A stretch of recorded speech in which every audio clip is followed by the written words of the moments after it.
Online জুয়াটা বর্তমানে এতটাই বিস্তৃত হচ্ছে যে শহর থেকে গ্রাম, ধনী থেকে দিনমজুর, ছাত্র থেকে চাকরিজীবী, কিশোর থেকে বৃদ্ধ, এমন কোনো জায়গা নাই যে এই অনলাইন জুয়াটা বিস্তৃত হচ্ছে না। যারা এই অনলাইন জুয়াতে আসক্ত, এই অনলাইন জুয়ার টাকা জোগাড় করতে গিয়ে তারা সংসারে অশান্তি সৃষ্টি করতেছে, ব্যবসা ধ্বংস করতেছে, নিজের অর্থ ধ্বংস করতেছে,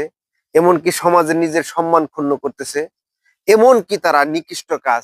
চুরি ডাকাতির সাথে সম্পৃক্ত হচ্ছে। এখনো যারা এই অনলাইন জুয়ার মধ্যে আসক্ত আছেন তাদেরকে আমি বলতে চাই,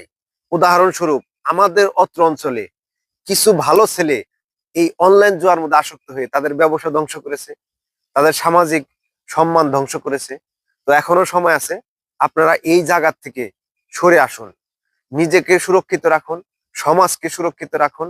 এবং নিজের সংসারটাকে সুরক্ষিত রাখুন, বাবা মার সম্মানটা সুরক্ষিত রাখুন, নিজের সম্মানটা সমাজে সুরক্ষিত রাখুন।